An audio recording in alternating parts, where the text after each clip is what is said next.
Metaldeck de Acesco, el entrepiso que se adapta a todo tipo de estructura en una presentación de Al Oído.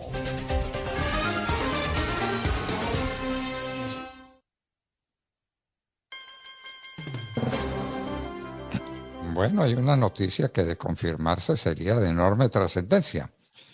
La Corte Constitucional está discutiendo la ley mal hecha, mal diseñada, aprobada a porrazos en el Congreso de la República, a través de la cual el presidente Petro pretendía manejar todas sus discusiones de paz y darle toda clase de prerrogativas y de ventajas a los grupos guerrilleros, a los grupos de bandidos, a los grupos narcotraficantes. El magistrado Ibáñez, se supo, no sabemos cómo se filtró, había presentado una ponencia que declaraba la inexequibilidad de esa norma y el magistrado fue recusado, es decir, lo querían separar del caso. No lo lograron, Demar. El magistrado Ibáñez queda en plenas condiciones para atender esta ley que queda entonces tambaleándose, ¿o no? Pues, doctor Fernando, frente a la ley de paz total, como se le puso por nombre a esa norma con la que pretende extenderse, que siempre se conoció como ley de orden público y con la que se pretende lograr negociaciones con los guerrilleros de las FARC, que es uno de los temas más graves que tiene la ley, porque, doctor Fernando, jurídicamente las FARC desaparecieron. Bueno, las hizo desaparecer Juan Manuel Santos, jurídicamente. ¿Y por qué desaparecieron? Porque firmaron un acuerdo en el año 2016. Ergo, es imposible que vengan a firmar otra vez un acuerdo con una persona que desapareció. En este caso sería una suerte de persona jurídica que ya no existe porque firmó la paz. Pero muy bien, pues Gustavo Petro la revive y por eso la mete en lo que llamó él la ley de paz total. Lo cierto es que la Corte negó la recusación contra el magistrado Ibáñez, que es el que estudia una ponencia que formuló donde pide declararla inconstitucional. Es un tema clave, doctor Fernando, para el país, porque sin la ley digo entre comillas, paz total, como la llamó el mismo Gustavo Petro, pues no podría avanzar con todas las ideas que tiene alrededor de poderse sentar con las bandas criminales. Que valga decirlo, nos dice el doctor Fernando, son más de 1.300 bandas criminales que tiene Colombia ¿Cómo le hoy parece? por hoy. Más de ¿Cómo le parece? 1.300 bandas criminales. Haga de cuenta, más de 1.300 como los de la oficina, como los chotas, como los espartanos, como los pelusos, los puntilleros. Más de 1.300. Ya perdimos la cuenta de los nombres de cuáles son esas 1.300 y dónde están ubicados. Todas creadas y funcionando alrededor del narcotráfico. Porque eso Claro, también, ninguna ha expresado una cosa diferente, sí, señores. hay que De toda la razón. decirlo, eso es la cocaína. 1.300 organizaciones cocaleras armadas, creándole al país la situación que tienen, y esa es la ley de paz total. Darles paz, lo que significa que ni el ejército de Colombia ni la policía los va a molestar y que harán cuanto les venga en gana en los territorios que se les asignen. De manera pues que en eso estamos. La ponencia del magistrado Ibáñez se filtró y es una ponencia que decide la inexequibilidad o inconstitucionalidad de esa norma, que lo es por muchas razones de fondo y de forma. Esperamos pues que pronto tengamos sentencia. Ya, pues tenemos ya un anuncio, doctor Fernando, sobre el caso de la ponencia del magistrado Jorge Enrique Ibáñez. ¿Qué es lo que ha ocurrido? En las últimas horas se dio a conocer un comunicado donde se sabe que la Sala Plena estudió la primera demanda contra la paz total y, por supuesto, discutió la ponencia que presentó el magistrado Jorge Enrique Ibáñez pidiendo tumbar la ley por vicios de forma. La ponencia del magistrado Ibáñez fue derrotada por la mayoría y la Sala Plena decidió inhibirse, es decir, no emitir un pronunciamiento de fondo al considerar que la demanda que se estudió no tenía los requerimientos necesarios para poder pasar el examen. Es lo que se sabe en ese comunicado de prensa. Además, las magistradas Natalia Ángel, Diana Fajardo, se reservaron la posibilidad de presentar una aclaración del voto. Por su parte, el magistrado Jorge Enrique Ibáñez se apartó de la posición mayoritaria y salvó su voto. Él considera que la demanda sí tiene aptitud sustancial para ser fallada de mérito, que la razón de presentarse está absolutamente fundada y sí hay forma de indicar que la ley es abiertamente inconstitucional. Vamos a ver, porque no es la única demanda, doctor Fernando, que tiene la ley de paz total. Hay otras demandas en curso también por temas de forma e inconstitucionalidad. Entonces vamos a ver qué dice la Corte. Por ahora, Pero sí. además, si la Corte decide que la ley no existe por deficiencias de forma, pues no existe. Entonces, Así es. en últimas termina ser una sentencia que acaba también con la ley de paz total. Por carencia, carencia de forma. Claro, por ahora lo que dice la Corte es que se inhibe porque no cumple con los requisitos de la demanda, ¿no? Por ahora. O sea, hay un tema de forma de la demanda. Más no Es de la demanda. Sí, señor, sí. Sí, De por ahora demanda. no hay un tema de fondo respecto de la ley de paz total. Se inhibe, dice, sobre eso no nos vamos a poder pronunciar porque no tiene aptitud, dejémoslo ahí, pero hay otras demandas contra la ley que se tienen que estudiar en la Corte. Digamos, le han dado un breve respiro, pero no es victoria todavía para la ley de paz total, porque tiene errores de forma muy graves y que en nuestro juicio, que conocimos el trámite, están casi imposibles de subsanar, son imposibles de subsanar. Pero esos procesos de inconstitucionalidad son muy sencillos y son muy fáciles. ¿Cuáles fueron los elementos que tuvo la Corte para decir que se inhibía frente a la demanda? ¿Demanda presentada por quién? ¿Por el Centro Democrático? No, esta no es del Centro Democrático. Esta no es del Centro Democrático. Hay otra, la del Centro Democrático, la tiene el magistrado Antonio José Lizarazo. Fue presentada por José Jaime Uzcategui, representante de la Cámara. También hay otra demanda presentada por Paloma Valencia, senadora de la República, María Fernanda Cabal, senadora, y Paola Holguín, senadora. Vamos a ver en qué sentido se mueven. Vuelvo y le digo, no es la primera. La Corte tendrá que tomar una decisión. Y esas demandas que presentó el representante Uzcategui y las 3 senadoras, Valencia, Cabal y Holguín, fueron acumuladas y tendrán en breve, seguramente en las próximas semanas, tendremos noticia del fallo o el sentido en el que la Corte se pronuncie.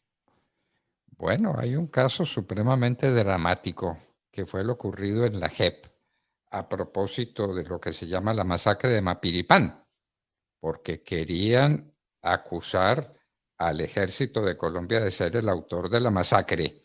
Y vaya, vaya sorpresa. ¿Quién dijo que no? Que no había sido el ejército, sino que habían sido ellos, los de las FARC. Este sujeto tan despreciable como todos los de las FARC, doctor Fernando, es Martín Sombra, ¿recuerda usted? El carcelero de ¿Cómo no? Betancourt, claro. ¿Cómo no?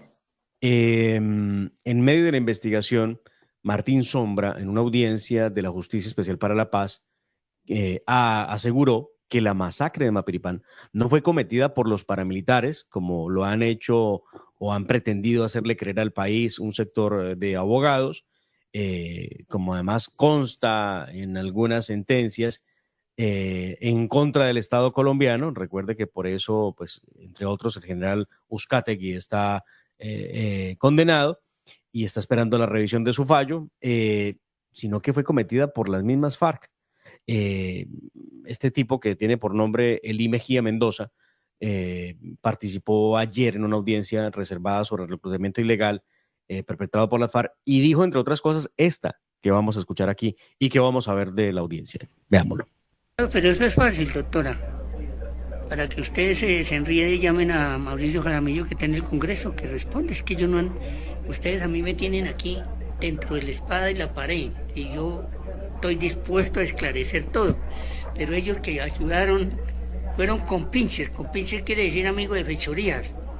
Ellos pertenecen, ahí está Mauricio Jaramillo, ahí está Londoño, ahí está Pastor Alape, ahí está una cantidad de crímenes, de fusilamientos, ya están tranquilos. Bien tranquilos. Hay que llamarlos, que respondan ante la gente, que no solo respondan la chequera. En ese momento que estamos hablando, cuando usted menciona a Mauricio Jaramillo, La declaración de este señor debe llamar la Espero que atención. el sonido haya salido al público mejor de como me llegó a mí, ¿no? Se alcanza a escuchar, sí, es deficiente el sonido, doctor Fernando. Muy deficiente. Muy deficiente. Eh, Bueno, pero lo mire, sustantivo es lo que dijo Martín Sombra. Y entonces habrá que repetirlo de mar al aire para la gente que no lo alcanzó a escuchar. él dice cosas fundamentales, entre otras, que la masacre fue cometida por una unidad que él tenía bajo su mando. Es lo que ha dicho. Ha dicho que fue una Bueno, tropa de él que se llama o se llamó Marco Aurelio Buendía y que entonces él dice lo siguiente y abro comillas. Mire esto tan importante, doctor Fernando. Lo están acusando a él de que fue el responsable de la masacre en Mapiripán y Rito del Río, se refiere al general Rito Alejo del Río, no fue. Fue una tropa mía que se llamó Marco Aurelio Buendía. Entonces nosotros nos acostumbrábamos a hacer las embarradas y a achacárselas a otros. Fue lo que dijo en mención del general Rito Alejo del Río, condenado, entre otras cosas, por ese tema de la masacre de Mapiripán. Y aquí también habría que decir, si esta declaración de alias Martín Sombra trasciende como corresponde, doctor Fernando, ¿qué va a pasar con la masacre, con la condena en contra del general Uzcategui? Significa que el ejército colombiano fue inocente o es inocente de ese crimen y el ejército pues claro, nada tiene porque que no ver. se acusaba a paramilitares, sino a militares, al ejército de Colombia. En asocio con paramilitares, sí señor, claro. Bueno, pero el ejército de Colombia se lo acusaba de una masacre y Martín Sombra dice, no, fuimos nosotros los que hacemos las embarradas y buscábamos la manera de imputárselas a otros. Pero ojo, porque él dice, da nombres de alias Mauricio, por ejemplo, y también da un nombre que no debe quedar en el vacío, que es el de Pastor Álave, quien hoy es candidato oficial a la alcaldía de Puerto Berrío, en Antioquia, donde entiendo él nació. Bueno, muy bien. El Consejo de Estado corrigió al gobierno Petro. Esto es sobre la famosa La mesada mesada 14. sobre la mesada 14. Es increíble esto que le pasa al presidente Gustavo Petro con tanta regularidad, ¿no? Con tanta... Se le repite la idea. Salió a defender y a decir que más o menos en su gobierno y todo el pacto histórico a sacar pecho y a decir que la decisión del Consejo de Estado obedecía a las solicitudes del gobierno para que no se le quitara la mesada 14 a la fuerza pública. ¡Qué horror! Sale el Consejo de Estado claro en un comunicado y le recuerda al presidente Petro y a su gobierno y a su bancada de gobierno en el Congreso de la República que en Colombia existe separación de poderes y que el presidente no tiene ni por qué mandarle, ni por qué pedirle, ni mucho menos exigirle al Consejo de Estado que tome una decisión en uno u otro sentido. Pues muy bien, por el llamado de atención que le hace una vez más el Consejo de Estado al presidente de la República. Muy bien. ¿Por qué no llegó Petro a San Andrés? Iba a ir a San Andrés a esperar el fallo de la Corte Internacional de Justicia. Tenía todo listo, el avión, la gente que iba a ir, inclusive entiendo que había ya unos ministros que estaban anclados en San Andrés y no llegó Petro. Parte de la cúpula militar y policial estaba en San Andrés, doctor Fernando.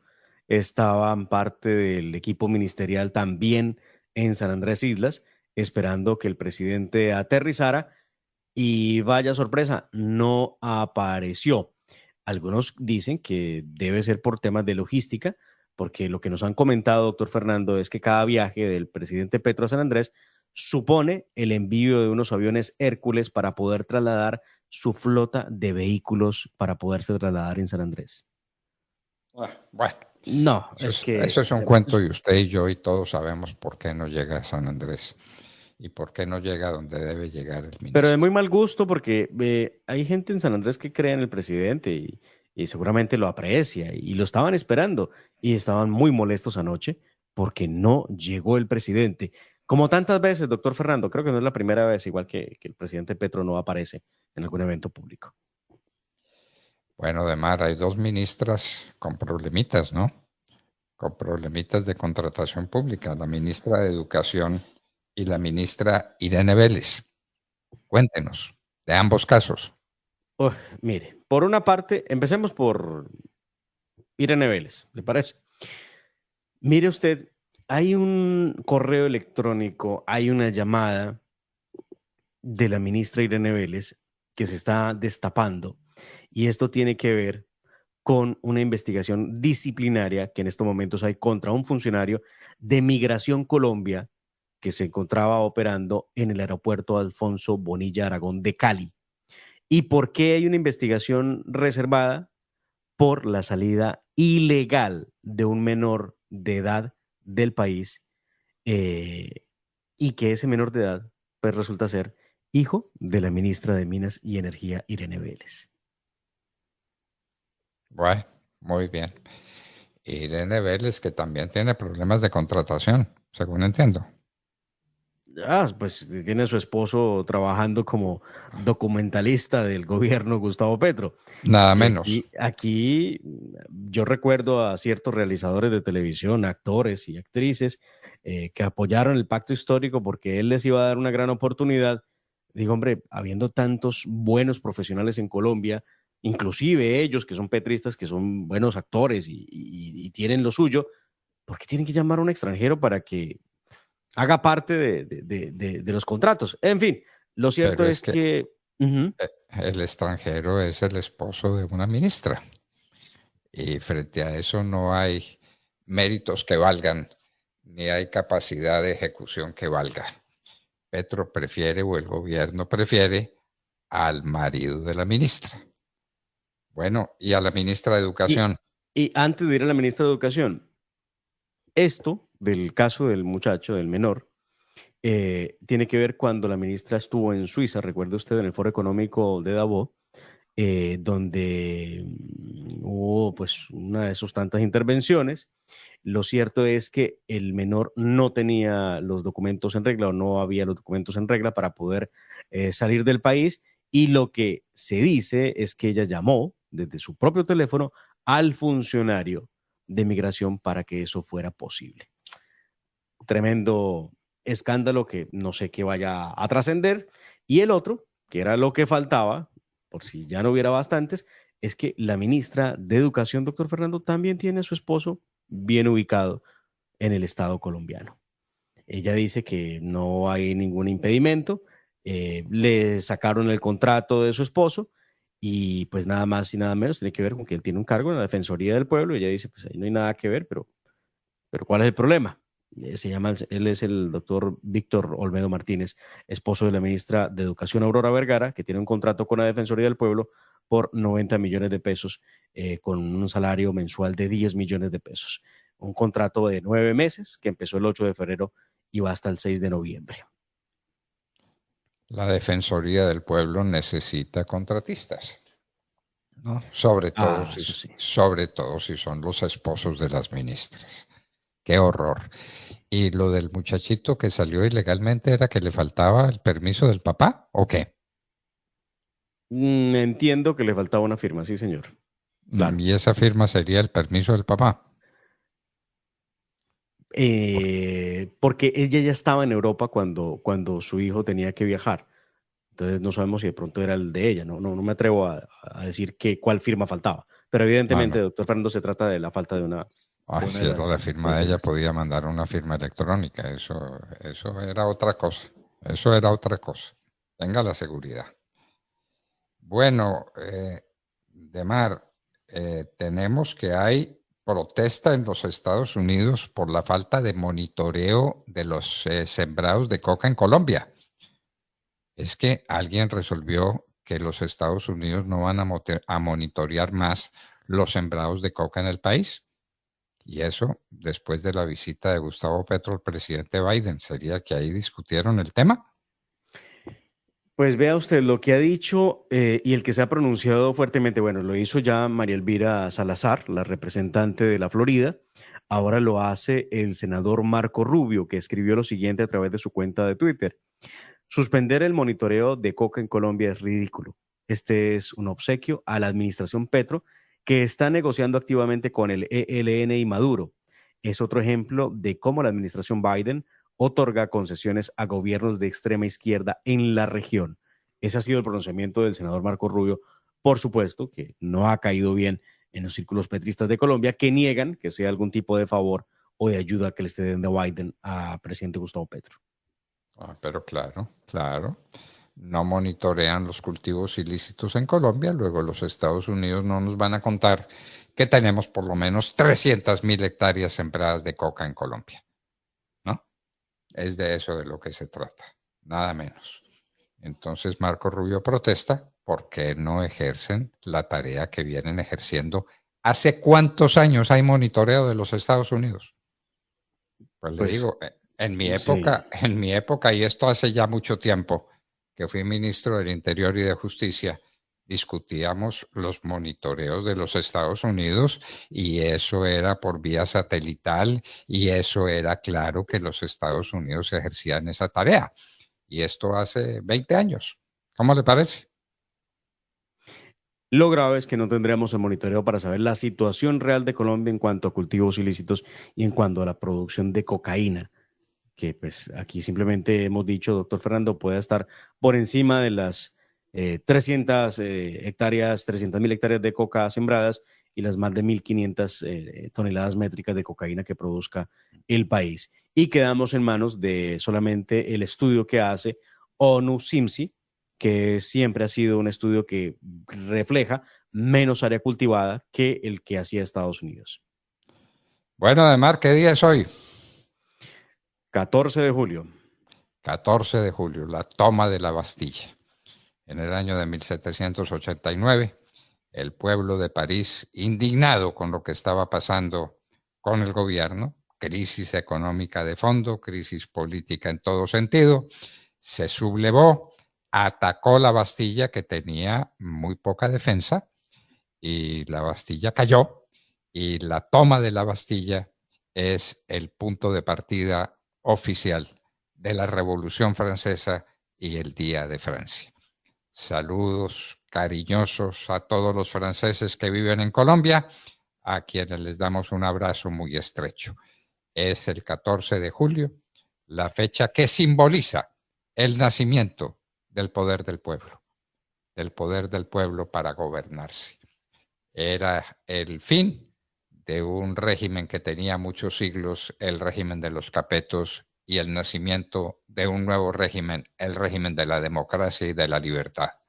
14 de julio de 1789, el pueblo de París se levanta y destroza la pobre defensa armada que tenía la Bastilla, le cortan la cabeza de René, el hombre que comandaba la defensa, y a otros, por lo menos otro más de los defensores de la Bastilla, y pasean sus cabezas sostenidas en una pica por las calles de París. Hecho violento y brutal, pero así fue la toma de la Bastilla y así es el nacimiento de la Revolución Francesa y el comienzo de la etapa democrática en el mundo. Muy bien, Demar, recordando nuestra victoria en la Corte Internacional de Justicia sobre Nicaragua, sobre las pretensiones de Nicaragua con las supuestas ayudas de China y de Rusia. Gran triunfo de Colombia, gran triunfo de nuestros abogados. Tenemos que recordar y vamos a recordar sus nombres porque no vamos a cometer injusticias. Los abogados que hicieron posible esta victoria magnífica. Y así nos despedimos hasta el próximo lunes, ¿verdad? Sí, señor. Y le dejo una perlita para que la vayan revisando.